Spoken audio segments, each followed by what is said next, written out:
Всем привет-привет, с вами Алена. В гостях у меня вот такие вот ноготочки. Там вроде как 2 месяца назад было наращивание, потом пару коррекций, и вот они дошли до меня. На самом деле моя модель говорила, что они ужасные, страшные, прям не знаю какие некрасивые, но, честно сказать, нормальные себе такие ногти. Когда я записывала, я думала, что там будет какой-то нереальный трэш. Но на самом деле вот все очень даже приличненько и красивенько.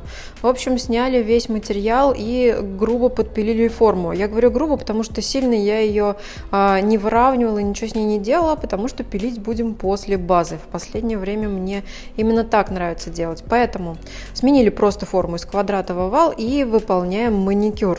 Кто не знает, присыпку сыплю для того, чтобы не забивались фрезы, и я чтобы потом не тыкала их в бафик, потому что мне не нравится их очищать.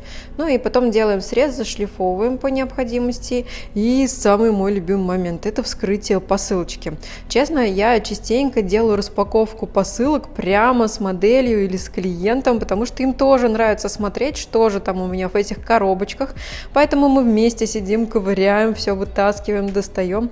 В общем, в этот раз у меня посылочка от Ника Нагель и мой любимый Аврора набор, который я, по-моему, пару раз в месяц точно заказываю, потому что он у нас кончается, а есть клиенты, которые прям на нем сидят. Ну и, конечно, набор гель-лаков, и я взяла несколько баночек геля.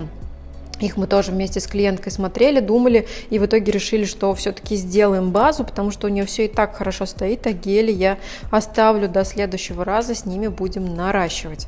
Поэтому переходим к самому покрытию. Снова отодвинули кутикулу, ногтевая пластина обезжирена, у нас нанесен праймер и просто делаем выравнивание моей любимой Авророй. База очень легкая в работе, просто вот встает сама, делать ничего не надо. Попилили, посушили и снова попилили.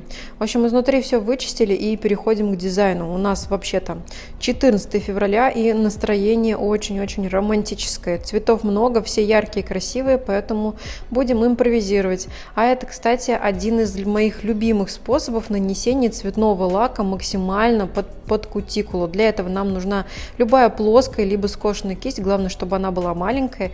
И вот таким вот образом, небольшим количеством гель-лака мы просто чертим контур. Создаем такую специальную липкость, по которой потом гель-лак сам встанет туда, куда нужно. То есть кисточкой под кутикулу ничего заводить не придется. Единственное, прорабатываю немного синусов. Ну а цвета, которые я размазала себе на палитру, я решила смешать и использовать все эти сочетания на 3 ногтях. Берем кисточку для градиента и на непросушенный тонкий слой базы просто выкладываем как получится. И само, собственно говоря, все и растекается. Но это только одна рука, у нас сейчас будет еще и вторая. Сейчас мы правую доделаем и пойдем за левой. И главное, что на всех 3 ногтях у нас получился абсолютно разный эксклюзивный рисунок. Вот за что я люблю растекашки.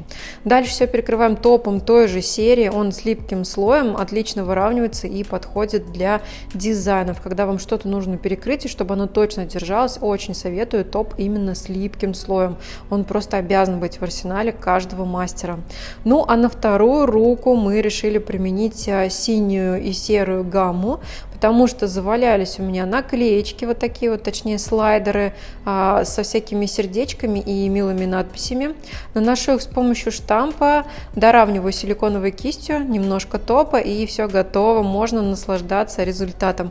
Романтическим настроением заряжены, ногти получились очень красивые. С вас лайк, подписка и, конечно, комментарий, понравилось или нет. Ну а с вами была Алена, пока-пока.